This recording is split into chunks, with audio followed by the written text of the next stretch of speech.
हमने last time एक बार discussion किया था कलेक्शन ऑफ डाटा। डाटा हम कैसे कलेक्ट करते हैं, सोर्सेस क्या है। डाटा कलेक्शन के दो सोर्सेस होते हैं, है ना। There are two sources, one is primary source and the secondary source. Primary source का मतलब है हम अपना डाटा खुद कलेक्ट करें, नया हम अपना डाटा खुद कलेक्ट करें, प्राइमरी सोर्स। तो we have to write for primary.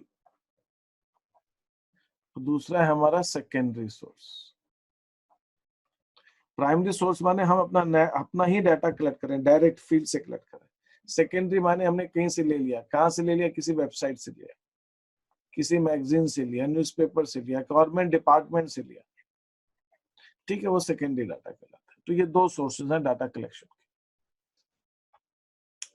फिर हमने क्या डिस्कशन किया था अपना, we had a discussion on how do we collect, हम डाटा कलेक्ट कैसे करते हैं, डाटा हमें कैसे कलेक्ट करना है। डाटा हमें कलेक्ट करना है, इंस्ट्रूमेंट्स, हमारे पास क्या क्या इंस्ट्रूमेंट्स है। हमारे पास एक इंस्ट्रूमेंट है डाटा कलेक्ट करने का कि हम क्वेश्चनर बनाएं और भेज दें और लोगों से भरवा लें।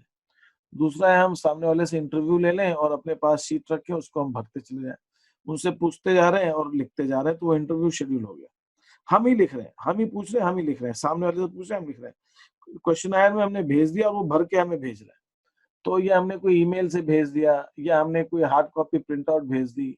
जैसे आप लोग स्कूलों में क्या करते हैं, जब सर्वे वगैरह करते हैं, अभी तो आप 11th में आए हैं, अब आप प्रोजेक्ट बनाएंगे इकोनॉमिक्स के इस साल, तब आप करेंगे, आपको डाटा कलेक्ट करना रहेगा, तो आप उसके लिए वो प्रोजेक्ट में लगाने भी पड़ते हैं। तो आप हार्ड कॉपी प्रिंट निकालते हैं, तो सामने वाले को कोई फ्रेंड है, आपने उसको दे दिया, भाई भर दे, तो मैं तेरा भर दूंगा, तुम मेरा भर दे, समथिंग लाइक दैट। तो आप अपना फॉर्म उससे भरवाते हैं, आप उसका फॉर्म भरते हैं। तो this is what questionnaire is. लेकिन आप पूछ रहे हैं, सामने वाले से पूछ के आप खुद लिख रहे हैं, that is called interview schedule या interview schedule, whatever you would like to pronounce it, ठीक है। ये हमारा वो होता है तरीका। जब हमने क्वेश्चनर बनाते हैं तो उसके अंदर हमें कुछ ध्यान रखनी है, कुछ बातों का, कि हमारे क्वेश्चन सही हो, लैंग्वेज उसकी प्रॉपर हो, है ना, एम्बिगुअस नहीं हो, बहुत कैलकुलेशंस इन्वॉल्व नहीं हो। तो ये पुअर क्वेश्चन, गुड क्वेश्चन, ये एनसीईआरटी में से दिया है। फिर हमने मोड ऑफ कलेक्शन डेटा की बात की थी। मोड ऑफ कलेक्शन माने पर्सनली इंटरव्यू, पर्सनली मिल के ये फॉर्म भरा जा सकता है या भरवाया जा सकता है, जो भी चीजें, ये पर्सनल इंटरव्यू हो गया। दूसरा, फॉर्म हम मिलने की बजाय हमने मेल से भेज दिया, मेल से भरवा लिया, वो भी हो सकता है। तीसरी जो चीज हो सकती है, हम टेलीफोन पे पूछते जा रहे हैं, टेलीफोन पे पूछ पूछ के हम मेल भर रहे हैं, आजकल तो मोबाइल से हो रहा है सारा काम। तो ये कुछ हमारा डाटा कलेक्शन के मेथड्स है। हम कैसे मोड, हमारे पास किस मोड से, हम पर्सनल इंटरव्यू ले लें, टेलीफोनिक इंटरव्यू ले लें, हम मेल से भेज दें, तो समथिंग लाइक दैट, ये हो गया।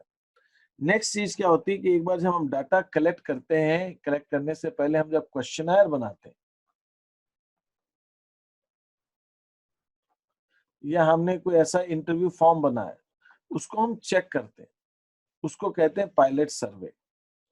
पायलट सर्वे का मतलब होता है कि हम पहले, मान लो मुझे 1000 लोगों से भरवाना है, तो 1000 को भेजने से पहले मैं कोई गिने चुने 20 या 25 लोगों को भेज रहा हूँ या 50 लोगों को भेज रहा हूँ, उनसे कह रहा हूँ जरा आप भर के मुझे भेज दीजिए। तो वो कहेंगे यार ये बात समझ में नहीं आ रही, आप क्या पूछना चाह रहे हो, ये लैंग्वेज क्लियर नहीं है, या हमने कुछ पूछा है वो लिख कुछ और रहे हैं। तो उससे हमें मालूम पड़ता है कि हमारे फॉर्म में गलतियां क्या है, गलतियां कहाँ है और हमें उसको कहाँ इंप्रूव करना है। इसको प्री टेस्टिंग भी कहा गया, तो इसको कहते हैं पायलट सर्वे। तो कोई क्वेश्चनायर हजारों लोगों को भेजने से पहले आप उसको पायलट सर्वे कर लो, टेस्ट कर लो और उस पर फीडबैक ले लो लोगों से और उसके हिसाब से करेक्शन कर लो, तब भेजो 1000 लोगों को। उससे क्या होगा, गलतियां नहीं आएंगी ज्यादा। दिस इज कॉल्ड पायलट सर्वे। ये हमारा पायलट सर्वे था। इससे क्या होता है, हमारा काम खराब भी नहीं होता और हमको मालूम भी पड़ जाता है कि क्या क्या दिक्कतें हैं। फिर यहाँ पे बात की गई, उन्होंने पर्सनल इंटरव्यू, मेल इंटरव्यू और टेलीफोनिक इंटरव्यू का एडवांटेजेस डिसएडवांटेजेस बताया। पर्सनल में आप लोगों के पास जा जाके डेटा कलेक्ट करोगे तो आप वो डेटा दे ही देंगे, मना नहीं करेंगे। मेल भेजोगे सस्ता पड़ता है लेकिन इसके अंदर रिस्पॉन्सेस कम आते हैं, और जो अनपढ़ आदमी हो तो बता ही नहीं पाएगा आपको, वो भरेगा तो है ही नहीं, आपको खुद ही, तो आपको पर्सनल इंटरव्यू भरना पड़ेगा। टेलीफोनिक इंटरव्यू में भी खर्चा थोड़ा सा कम आता है, बट यहाँ पे भी हम जो है, आप उनके फेशियल एक्सप्रेशन से रिएक्शन नहीं जान सकते। पर्सनल इंटरव्यू में तो क्या होता है, आप बात कर रहे हैं तो बात करते करते कई सारी बात आ सकती है, या आप उनके फेशियल एक्सप्रेशन से भी कई चीजें समझ सकते हो सकता है कुछ ऐसा इंटरव्यू हो जिसके अंदर आपके लिए फेशियल एक्सप्रेशंस बहुत इंपॉर्टेंट है, तो उन सब केसेस के अंदर आप पर्सनल इंटरव्यू लेते हैं। And you don't go for telephonic interview. तो ये उसके कुछ एडवांटेज डिसएडवांटेज हमने डिस्कस किए थे। दूसरी चीज हमने क्या बात की थी, ये मुझे लग रहा है कि हम बात कर चुके हैं, मैं इसलिए डिटेल में नहीं जा रहा हूँ, ये हमने कर चुके हैं कि हमने नहीं किया है, मुझे यहाँ तक ध्यान आ रहा किया था, इसलिए मैं थोड़ा चल रहा हूँ। बताएं हैं मुझे, ये मुझे डिटेल में कवर करना है कि मैंने कर लिया था। सर सेंसस और सर्वे नहीं हुआ होगा। हाँ, सेंसस और सैंपल नहीं हुआ होगा, लेकिन उसके पहले मेथड्स मोड्स तो शायद हमने डिस्कस किया था टेलीफोनिक इंटरव्यू में। अब हम बात कर रहे हैं सेंसस और सैंपल की। इसका भी मैंने एग्जांपल दिया था, लेकिन खैर कोई बात नहीं, मैं बता देता हूँ, आपने बोल ही दिया है। सेंसस में क्या होता है, मान लीजिए मैंने आपको बोला था, एग्जांपल दिया था सेरो का, और सीरो क्या जो भी अभी दिल्ली में सर्वे हुआ था उसका भी एग्जांपल दिया था, मुझे अच्छी तरह याद आ रहा है। आपको पूरे इंदौर सिटी का एक सर्वे करना है। आप पूरे इंदौर सिटी के अंदर हर एक घर के अंदर जा जाकर डाटा कलेक्ट कर रहे हैं। That is called census. हर एक से देखा जा रहा है, लेकिन इंदौर सिटी को, पूरे सिटी को हमने कुछ पार्ट्स में बांट दिया। अब ये पार्ट्स में हम कैसे बांटते हैं, अलग अलग तरीके हो सकते हैं। हम ज्योग्राफिकली बांट सकते हैं, ईस्ट वेस्ट नॉर्थ साउथ। हम इनकम लेवल पे भी बांट सकते हैं। हम ज्योग्राफी की भी हमने बांटा, फिर हमने इनकम लेवल पे भी बांटा। अब जैसे जो अभी फिर एक सेकेंड सेरो सर्वे हुआ दिल्ली में, उसका आप वो उसका जो इंटरव्यू था मैंने सुना, वो कैसे किया उन्होंने बताया कि हमने पूरी दिल्ली को उन्होंने पार्ट्स में बांट दिया। मुझे याद नहीं कितने, आई थिंक उनके विधानसभा क्षेत्र होते हैं उसके हिसाब से बांटा। उन्होंने पूरी दिल्ली को पार्ट्स में बांट दिया। सपोज हम ले लेते हैं, है ना, थोड़े से लेटस दिस, ये कुछ ऐसे इन्होंने इतने पार्ट्स कर लिए। अब हर पार्ट्स के अंदर वो इनकम लेवल के हिसाब से भी लोगों को डिवाइड कर रहे हैं, और एज लेवल के हिसाब से भी डिवाइड कर रहे हैं। और फिर हर पार्ट में से हर एज के, हर इनकम लेवल के लोगों का सैंपल लिया उन्होंने, कोरोना टेस्ट किया, मतलब इम्यूनिटी टेस्ट किया। ऐसे ही यहाँ इस पार्ट के भी हर एज ग्रुप के, हर इनकम लेवल के लोगों का लिया। अब उसका कैटेगरी बताया, उन्होंने देखा कि इतने पार्ट्स हैं तो उनको नंबर डिसाइड किया। अभी उन्होंने शायद लास्ट टाइम 21,000 किया था, इस बार 15-16,000 किया। उन्होंने डिसाइड किया कि हमें 16,000, उन्होंने कहा कि यहाँ पे जो इनकम ग्रुप है उसमें से हम ऐसा करते हैं, मैं एग्जांपल दे रहा हूँ आपको ना, ये 200 लोग हर एज ग्रुप के ले लेते हैं, और इनकम के हिसाब से भी अगर हम बांटे तो 200 में से हाई इनकम ले लिया इतना इतना, 150 अपने हाई इनकम ले लिया, 50-50 लोगों को अलग अलग इनकम लेवल के हिसाब से हर एज ग्रुप में ले लिया। तो इस ढंग से नंबर उन्होंने निकाला कि सपोज हमें 16,000 सैंपल लेने, तो दिल्ली की, पूरी दिल्ली की पॉपुलेशन करीब 2 करोड़ है, 1,80,00,000 के आसपास या 2 करोड़ के आसपास। तो सब, they have not gone to each and every family, 2 crore के पास सबके पास एक एक के पास नहीं गए। उसमें से उन्होंने 16,000 के सैंपल लिए, उसके फिर उनका टेस्ट किया। तो दिस, अगर एक एक के पास जाते तो वो हो जाता सेंसस। लेकिन अगर वो कुछ रिप्रेजेंटेटिव, कुछ ग्रुप निकाल के उसके पास जा रहे हैं तो उसको हम कहते हैं सैंपल। तो डाटा कलेक्ट तो किया जा रहा है। डाटा कैसे कलेक्ट किया जा रहा है, चाहे सेंसस से चाहे सैंपल से, लेकिन वो कैसे, तो मैं जो बात कह रहा हूँ उसको आप समझे, उस चीज को मैं जो बात कहना चाह रहा हूँ, मैं ये कहना चाह रहा हूँ कि आपको अगर कोई सैंपल लेना है तो आपने उस पूरी पॉपुलेशन को डिसाइड कर लिया कि सबसे लेना है कि कुछ लोगों से लेना है। सबसे नहीं लेना है, कुछ से लेना है, तो आपने उसके कुछ सेक्शन बना दिए, कुछ पार्ट्स बना दिए कि इन से लेंगे। फिर आप क्या करते हो, हर एक का ग्रुप आपने निकाल लिया, तो आप क्या कर रहे हैं, आप सबके पास जा रहे हैं तो सेंसस है, कुछ के पास जा रहे हैं तो सैंपल है। अब आप इनके पास गए, चाहे सेंसस हो चाहे सैंपल हो, अब आप कैसे जा रहे हो, आप उनके पास चाहे पर्सनल इंटरव्यू ले रहे हो या टेलीफोनिक इंटरव्यू ले रहे हो या फिर आप उनको मेल इंटरव्यू ले रहे हो, जो भी ले रहे हो, फिर आपको डिसाइड करना है। एक बार आपने सैंपल छाट लिया कि उनके पास, तो उनके पास आपने मेल इंटरव्यू लिया, टेलीफोनिक इंटरव्यू लिया, या आपने सबके पास। फिर उसके बाद आप चाहे उनको क्वेश्चनायर भेजो, चाहे आप इंटरव्यू शेड्यूल करो, वो अलग अलग चीजें। तो सबसे पहले आपको ये डिसाइड करना होता है, आपको कोई डेटा कलेक्ट करना है तो सबसे पहले आपको डिसाइड करना है कि आप सेंसस मेथड फॉलो करोगे कि सैंपल करोगे। आपने डिसाइड कर लिया, सैंपल की साइज भी आपको डिसाइड करनी पड़ेगी, सैंपल कितना बड़ा हो, कितने लोग होंगे, वो कर लिया। फिर आप उसके बाद ये डिसाइड करोगे कि आपका मोड क्या होगा। मोड मतलब आप टेलीफोन से पूछोगे उनसे, कि आप पर्सनली जाओगे, कि आप मेल से भेजोगे। फिर उसके बाद आप डिसाइड करोगे कि आपने क्वेश्चनायर भेजना है आपको, या फिर आपको इंटरव्यू शेड्यूल से करना है।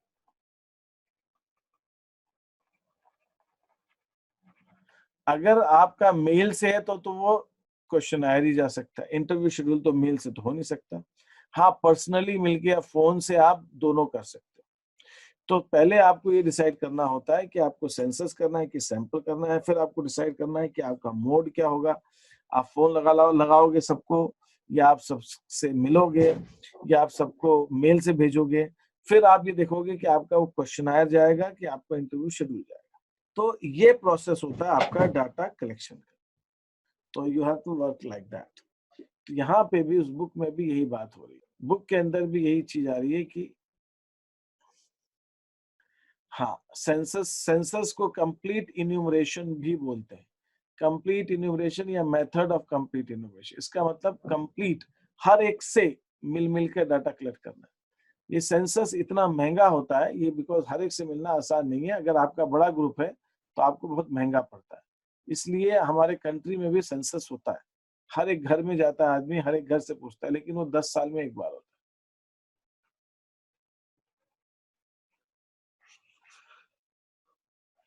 नॉर्मली इसका ईयर डेकेड के बिगनिंग होता है, 2011, 2021, 2031 ऐसे होता है। अभी तो 2020 तक तो कोरोना चल रहा है, तो अब देखते हैं 21 का सेंसस डिले हो जाएगा या कैसे होगा, क्या होगा वो देखना पड़ेगा। तो मेथड ऑफ कंप्लीट इन्फॉर्मेशन, इसके अंदर हम डाटा कलेक्ट करते हैं सबसे, और वो चीजें करते हैं। और अगर हमें नहीं करना है सबसे, तो हम पॉपुलेशन एंड सैंपल, पॉपुलेशन को यूनिवर्स भी बोलते हैं। जैसे मुझे पूरे इंदौर का डाटा चाहिए, तो इंदौर की पॉपुलेशन, इंदौर में जितने लोग हैं उनको पॉपुलेशन बोलेंगे, या उसको हम यूनिवर्स बोलेंगे कि इंदौर सिटी जो है वो हमारा यूनिवर्स। अब इसका डेटा चाहिए, तो इसको या तो हम सैंपल में डिवाइड कर दें और लें, या फिर सबसे लें। तो वो आपको वो डिसाइड करना है। वो कैसे डिसाइड होगा, सबसे लें कि सैंपल लें, हमारे पास टाइम कितना है, हम कितना पैसा खर्च करना चाहते हैं, हमारे लिए एक्यूरेसी कितनी है। अगर एक्यूरेसी बहुत ज्यादा नहीं चाहिए तो सैंपल ले लो, टाइम कम है तो सैंपल ले लो, खर्चा कम करना चाहते हैं तो सैंपल ले लो, है ना। पॉपुलेशन या यूनिवर्स तब लिया जाता है जब अपने पास टाइम ज्यादा हो, पैसे खर्च करने के लिए हो कि खर्च कर सकते हैं, और हमारे को एक्यूरेसी चाहिए, एकदम 100% एक्यूरेसी चाहिए। इसका एग्जाम्पल मैं आपको देता हूँ, कुछ फैक्ट्रीज के अंदर दवाइयां बनती है, मेडिसिन। कौन सी मेडिसिन, सपोज कैप्सूल्स बनती है, वो क्या करते हैं, हर बैच की टेस्टिंग करते हैं। टेस्टिंग में क्या होता है, उसको कैप्सूल को पानी में गलाया जाता है ना, डिजोल्व। तो अगर सेंसस करेंगे तो जितना प्रोडक्शन करेंगे सबको टेस्ट करेंगे तो खत्म हो जाएगा, तो बेचेंगे क्या वो। मैंने आपको एग्जांपल दिया था, मुझे याद आ रहा है, आपकी किचन के अंदर कोई चीज बनती है, दाल चावल रोटी सब्जी जो भी बन रही, सब्जी बन रही, तो उसका क्या, थोड़ा सा हिस्सा खा के देखते हैं जो जिसने बनाया। वो पूरी दाल नहीं खा के देखेंगे, वो थोड़ा सा देखेंगे, क्योंकि मालूम है कि दाल में जो सारी एक जैसी होगी ना दाल, ऐसा तो है नहीं कि ऊपर से अलग नीचे ज्यादा, आप मिला लो आप उसको, है ना। तो जहां पे होमोजीनिटी होती है, सैंपल जो पॉपुलेशन है वो एक जैसा है, वहां पे हमेशा सैंपल ठीक रहता है। मुझे चावल की एक बोरी खरीदनी है, तो चावल के अंदर मैं पूरे चावल के एक एक दाने नहीं देखूंगा पूरी बोरी में, तो पता चला साल निकल गए, है ना। हम तो थोड़ा सा दाना देखते हैं और देख के अंदाजा लगा लेते हैं कि हाँ इतना सा ठीक, क्यों, क्योंकि वो मिक्स होगा ना। एक ऐसा तो है नहीं कि एक ऊपर, हाँ कुछ लोग कर सकते हैं कि ऊपर अलग डाल दिया, नीचे अलग डाल दिया, अलग क्वालिटी डाल दी, वो सब मिक्सिंग करते होंगे। लेकिन अगर रिलायबल है, अच्छे हैं, भरोसे वाले लोग हैं, ब्रांड है, तो एक ही जैसा होगा। तो हम वो क्या कहते हैं, थोड़ा सा सैंपल देख के देख लेते हैं, हाँ ठीक है चलो डन। तो ऐसे होता है, तो वो सैंपल होता है। सेंसस कहाँ होगा, जहाँ लाइफ सेविंग होगी। हमने पेस मेकर, आप जानते हैं पेस मेकर एक चीज होती है, जिसको दिल की बीमारी होती है उसको पेस मेकर लगता है। Pacemaker is just like a heart, किसी का दिल में कोई खराबी है तो पेस मेकर से जिंदा रहता है। पेस मेकर अगर जरा सा भी फेल हो गया, किसी का भी, एक का भी, तो उसकी जान चली जाएगी जिसको लगाएगा। तो पेस मेकर डिस्ट्रक्ट, देखिए दो तरह की टेस्टिंग होती है, मैं आपको थोड़ा सा बियॉन्ड जा रहा हूँ, बाकी ये समझने में, सेंसर सैंपल समझने में इजी रहेगा। मुझे टेस्ट करना है कि जो चीज बनी है सही बनी कि नहीं। तो टेस्टिंग दो तरह की होती है, एक होती है destructive and non destructive. Destructive का मतलब होता है जब हम टेस्ट करते हैं तो वो चीज खत्म हो जाएगी, खराब हो जाएगी। मैंने आपको कैप्सूल्स का एग्जांपल दिया, मैंने खुद देखा कैप्सूल्स का एग्जांपल दिया, आप टैबलेट्स का एग्जांपल देख लो, आप फूड का एग्जांपल देख लो, आप चेक करो टैबलेट को वो ड्रॉप को पानी में डाल के देखते कितना टाइम डिसॉल्व करने में लगता है। तो जब बॉडी में आदमी कोई टैबलेट खाएगा तो बॉडी में कितना टाइम लगेगा, उसका टाइमिंग होता है, इतने सेकंड में इतनी डिसॉल्व हो जानी चाहिए, इतने मिनट में हो जानी चाहिए। तो जो आदमी खा रहा है उसके बॉडी में जाने के बाद वो कितने टाइम में डिसॉल्व होगी, ये सब वो चेक करते हैं। खाना है, खाना हम बना रहे हैं तो हम खाना बनाएंगे तो खाने को जब चखेंगे तभी होगा ना, जब चखेंगे तो खाना तो गया पेट के अंदर, वो तो अब खत्म हो गया खाना, है ना। तो every food item is something like destructive. Testing में क्या होता है, टेस्ट करने पे वो चीज खत्म हो जाती है। तो ऐसी सारी चीजों को जिसकी टेस्टिंग डिस्ट्रक्टिव हो, हमेशा सैंपल टेस्टिंग किया जाता है। हम सैंपल लेकर टेस्ट करते हैं। 100% सेंसस टेस्ट करेंगे तो खत्म हो जाएगा। सारी दवाइयां जितनी बनी है सबको एक एक टेबलेट को टेस्ट करेंगे, पानी में घोलेंगे तो खत्म ही हो गया। हम कुछ सैंपल उठाएंगे, उसको टेस्ट करके देखेंगे। नॉन डिस्ट्रक्टिव टेस्टिंग में आप सेंसस फॉलो कर सकते हो। सेंसस टेस्टिंग का सारी चीजों को टेस्ट कर सकते हो, एक एक चीज को। जैसे कंप्यूटर है, अब कंप्यूटर हमने बनाया, हमने मोबाइल बनाया, अब मोबाइल चला के देखना है, कंप्यूटर चला के देखना है, क्या दिक्कत क्या है इसके अंदर, कोई प्रॉब्लम नहीं। हम एक एक कंप्यूटर चला के देख सकते हैं, एक एक मोबाइल चला के देख सकते हैं। आपने देखा होगा कई इलेक्ट्रॉनिक प्रोडक्ट के ऊपर ओके का सिंबल लिखा रहता है, या टेस्टेड का एक चिपक लेबल लगा रहता है। क्या मतलब है, इसका मतलब उन्होंने उसको एक एक को चेक किया। तो जहां नॉन डिस्ट्रक्टिव है, फ्रिज है, टीवी है, कैलकुलेटर है, मोबाइल कंप्यूटर का एग्जाम्पल दिया, ये नॉन डिस्ट्रक्टिव है। मुझे टीवी चला के देखना है, टीवी खराब थोड़ी हो जाएगा उसका चला के, है ना। कंप्यूटर चला के देखना है, रेफ्रिजरेटर है, चला के देख सकता हूँ। इसी ढंग से एक कंपोनेंट मैंने बनाया था जहाँ के अंदर पेस मेकर है, वो बीमार आदमियों को लगता है जिनको दिल की बीमारी है, उसको हम क्या करेंगे, हर एक पेस मेकर को चेक किया जाता है। क्योंकि एक पेस मेकर भी फेल हो गया तो जिसको लगाएंगे उसकी तो जान चली जाएगी, इसलिए एक एक पेस मेकर को चेक किया। लेकिन दवाइयों में, कैप्सूल्स में, फूड में हम सैंपल तरीका यूज, तो टेस्टिंग के लिए सैंपल यूज करें या सेंसस यूज करें, डिपेंड करता है हम टेस्टिंग किस चीज की कर रहे हैं, और वो टेस्टिंग जो है डिस्ट्रक्टिव है कि नॉन डिस्ट्रक्टिव, ये सब कुछ तरीके होते हैं। तो मैं वापस आ रहा हूँ इसके ऊपर। तो ये हमारे पास, तो हमको जो पॉपुलेशन है, पॉपुलेशन क्या होता है, सारी चीजों को हमको देखना है, जितने लोग हैं, जितना यूनिवर्स है, उसके हिसाब से चीजों को देखना है। Select the method of studying, तो एक बार पॉपुलेशन डिसाइड हो गया, फिर आपको डिसाइड करना है कि सेंसस है। अब देखिए सैंपल के लिए एक बात कही गई है कि जब भी आप सैंपल निकालें तो रिप्रेजेंटेटिव सैंपल होना चाहिए। रिप्रेजेंटेटिव सैंपल का मतलब है कि जो यूनिवर्स है जिसका हमने सैंपल लिया है, उस यूनिवर्स की सारी जानकारी उस सैंपल में, वो फीचर जो यूनिवर्स के फीचर्स हैं वो सारे उस सैंपल में आ जाए। मैंने आपको एग्जांपल दिया कि वो सेरो सर्वे हुआ दिल्ली में, तो उन्होंने पूरी दिल्ली का एक सैंपल निकाला 16,000 लोगों। उनका पर्पस सैंपल निकालने में क्या होगा, जो दिल्ली के अंदर जो लोगों की कैरेक्टरिस्टिक्स है, जो क्वालिटीज है, चाहे वो गरीब हो, चाहे अमीर हो, यहाँ रहते हैं, वहां रहते हैं, मेडिकल फैसिलिटी मिल रही है, नहीं मिल रही है, सब चीजों को रिप्रेजेंट करता हुआ सैंपल होना चाहिए। ये सैंपल से इनको मिलके, इनको देखकर ये पूरी दिल्ली की बात समझ में आ जानी चाहिए। तो इसको हम कहते हैं, दिस इज कॉल्ड, मतलब ये यूनिवर्स अगर इतना बड़ा है और सैंपल इतना बड़ा है, तो वो सारी क्वालिटीज इस यूनिवर्स की इस सैंपल में आ जाए।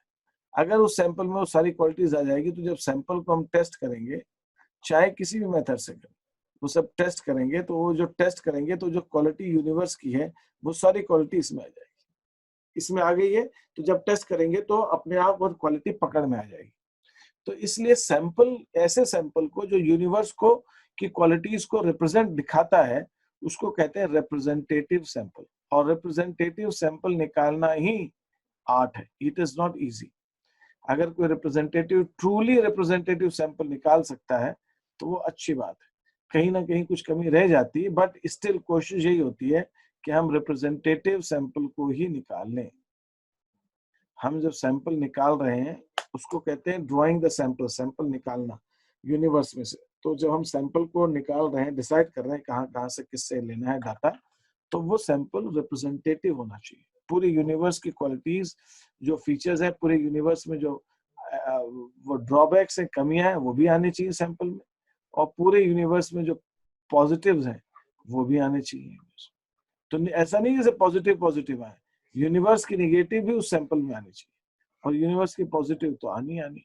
This is how it is. अभी तक जो मैंने बताया उसमें किसी को कोई डाउट है तो पूछिए मेरे से।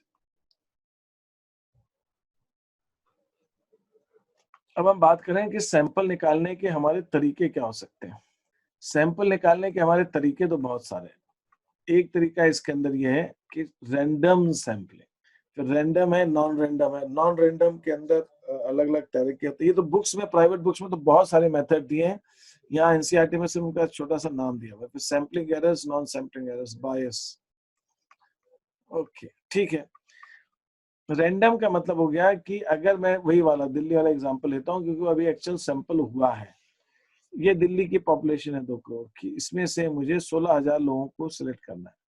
तो 16,000 मैं कहीं से भी ले सकता हूँ, कहीं से, कहीं से। कोई जरूरी नहीं कि मैं एरिया डिवाइड करके लूं, कहीं से भी ले सकता हूँ। अगर इस एरिया से बहुत ज्यादा सैंपल आ गए हैं तो रैंडम सैंपलिंग की डेफिनेशन तो ये है, वो कहेगा अगर इस एरिया से आ गए हैं तो भी इसका मतलब ये नहीं कि आप आगे इस एरिया से नहीं ले सकते, आप तो यहां से भी ले सकते हो, कहीं से भी ले सकते हो। तो रैंडम सैंपलिंग का मतलब है कि एवरी, इसको कहते हैं प्योर स्टैट्स की लैंग्वेज में, every element of the universe, universe के हर एलिमेंट के लिए has equal chance of selection. उसको चुनने का, चुने जाने का उतना ही चांस है, मौका है, जितना दूसरों पे हुआ है। क्यों? क्योंकि that is what random, random में कोई भी आ सकता है। नॉन रैंडम में क्या होता है, हम किसी मेथड से डाटा कलेक्ट करते हैं, कोई तरीका होता है। कैसे? भाई हम ये डिसाइड करेंगे कि भाई इस पूरे सैंपल को हिस्सों में बांट दो, और जितना डेटा लेना है 4,000 यहां से लो, 4,000 यहां से लो, 4,000 यहां से लो। यहाँ से 4,000 हो गए हैं तो अब यहाँ से नहीं आनी चाहिए, इन जगह से आनी चाहिए। इसके 4,000 हो गए हैं तो यहाँ नहीं आना चाहिए, यहाँ जाना चाहिए। तो this is how it is. इसको कहते हैं नॉन रैंडम। रैंडम नहीं है, हमने डिवाइड किया है कि भाई इतना लेना है, इस एरिया से इतना, इससे इतना, हर एक को ऐसा नहीं। रैंडम में तो हम कहीं से भी कुछ भी लेते जाओ, कितनी वाले, तो वो ऐसा रहता है। तो नॉन रैंडम में कोई तरीका होता है निकालने का। अब हम उनकी तरीकों की थोड़ी सी बात करेंगे कि what are the methods to collect data under non random. Random sampling, random sampling का जो बताया, random sampling is one where the individual unit of from the population are selected at random। अचानक रैंडमली सिलेक्ट कर दिया, कोई calculation नहीं है, कोई तरीका नहीं है कि हमको ऐसे ही लेना है या वैसे लेना है। कैसे? The government wants to determine impact. Petrol दाम बढ़ने से गवर्नमेंट देखना चाहती है कैसे एक लोकेलिटी में, तो उसने रैंडमली 30 हाउस होल्ड से बात की, उनका डाटा लिया, लिख दिया। The names of all 300 houses are written on the paper। सबका नाम ये बता रहे हैं कि उस एरिया जहां से आपको सर्वे करना है वहां पे 300 लोग रहते हैं, उसमें से कोई 30 लोगों से आपको लेना है। तो आपने क्या किया, सबका 300 लोगों का नाम लिख लिया कागज में, या मकान नंबर लिख लिया, जो भी।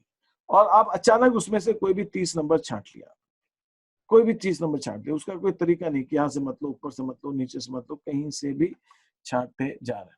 That is called random sampling. In random sampling every individual unit, हर एक इंडिविजुअल को इक्वल चांसेस सिलेक्शन का। ऊपर वाले एग्जांपल में 300 सैंपलिंग यूनिट्स, 300, उसमें से सैंपलिंग फ्रेम, सैंपलिंग माने जितने में से फ्रेम सैंपल लेना है 300 लोगों का, उसके अंदर कोई भी सेलेक्ट हो सकता है। रैंडम सैंपलिंग का मतलब हुआ कि कोई भी सिलेक्ट हो सकता है। ठीक है, अब जैसे ये एग्जांपल दिया इन्होंने कि नॉन रिप्रेजेंटेटिव, रिप्रेजेंटेटिव सैंपल क्या होता है। जैसे ये एक ब्लॉक है, इसमें हमको छांटना है पॉपुलेशन। इसमें 2 तरह के मकान है, कच्चा मकान है, पक्का मकान है। 1 2 3 4 5 20 पक्का मकान है और 20 कच्चा मकान है। तो मतलब 50-50% हो गया। तो सैंपल के अंदर भी 50% पक्का आना चाहिए, 50% कच्चा आना चाहिए। तो यहाँ है तो ये रिप्रेजेंटेटिव है। यहाँ नहीं हो रहा है, यहाँ पे कच्चा मकान ज्यादा आ रहा है, पक्का कम आ रहा है, तो ये हमारा रिप्रेजेंटेटिव सैंपल नहीं है। ठीक है, तो जितना चाहिए उस हिसाब से आना चाहिए। That is what it is. अब हम बात कर रहे हैं नॉन रैंडम सैंपलिंग में। नॉन रैंडम सैंपलिंग में क्या होता है कि you have selected 10 of 100 house hold है किसी लोकेलिटी में, उसमें से आपको किसी 10 लोगों का डाटा चाहिए, 100 में से 10। तो आपने क्या किया, you have decided which household to select, which to it में select the household conveniently से। अब आप इसमें दो तरीके यूज कर सकते हैं कि भाई ऐसा है कि जहां जाना ज्यादा आसान है, जो हमको नजदीक पड़ रहा है, या जहां पे हमको कोई मिल गया, हमने पूछ लिया, सबसे नहीं लिया, तो यहाँ पे बायस आ सकता है। बायस माने आपका झुकाव आ सकता है। आप जहाँ रह रहे हैं, आपने अपने नजदीक का एरिया कवर कर लिया। जैसे आप स्कूलों में करते हैं सैंपलिंग, सर्वे करते हैं, तो आप उनसे करते हैं ना जिनको आप जानते हैं, आपके क्लास के फ्रेंड्स हैं, तो उसके अंदर बायस है। बायस किस सेंस में कि आपने वो उनको लिया जो आपको, जो आपकी क्लास के, बाकी तो आपने छोड़ दिया। तो इसके अंदर हर एक को तो चांस नहीं था सिलेक्ट होने का, आपकी क्लास के बच्चों को तो चांस था सिलेक्ट होने का, बाकी को तो नहीं था। तो ये नॉन रैंडम सैंपलिंग, ये रैंडम नहीं है, नॉन रैंडम, कोई भी सिलेक्ट नहीं हो सकता, कुछ लोग ही सिलेक्ट हो रहे हैं, ठीक है। नॉन रैंडम सैंपलिंग मेथड जो होता है, उसके अंदर सबको इक्वल मौका नहीं होता सेलेक्ट, जो कुछ लोग ही सिलेक्ट होंगे। अब ये जो नॉन रैंडम सैंपलिंग है, ये कैसे हो सकती है, जजमेंट पे हो सकती है। हमको लगता है यार ऐसा करते हैं, 5 यहाँ से ले लो, 10 यहाँ से ले लो, 15 यहाँ से ले लो, 8 यहाँ से ले लो, 12 यहाँ से ले लो, बस वो नॉन रैंडम है, जजमेंट लो। पर्पस हम अपने पर्पस के हिसाब से डिसाइड कर रहे हैं, उसे डिस्कस कर रहे हैं कि हमारा पर्पस ये है फोटो लेने का, जो लोग तैयार हो रहे हैं उनको हम ले लेना। कन्वीनियंस, जो हमको कन्वीनियंट हो रहा है। कोटा, हमने सबका कोटा बांट दिया, पूरा एरिया है, इसको फिक्स कर दिया कि 25% यहाँ से लेना है, 25% यहाँ से लेना है, 25% यहाँ से लेना है, तो ये कोटा है भाई। 25 के बाद यहाँ से नहीं लेना है। आर नॉन रैंडम, ये सब तरीके नॉन रैंडम सैंपलिंग के हैं। नॉन रैंडम सैंपलिंग थोड़ा सा पॉइंट और है, sampling errors and non sampling error. Sampling error माने सैंपल लेने की गलतियां, कंसिस्ट ऑफ दो तरह की इंपॉर्टेंट होती है, रेलेवेंस। अच्छा चलो खत्म ही हो रहा है फिर ये चैप्टर, थोड़ा ही सब बच रहा है। सैंपलिंग एरर, दो important characters. The population consisting of numerical values has two important characters. कोई भी पॉपुलेशन है, उसमें वैल्यूज है 1 2, कोई भी नंबर्स है, तो उसकी कुछ खास बात होती है।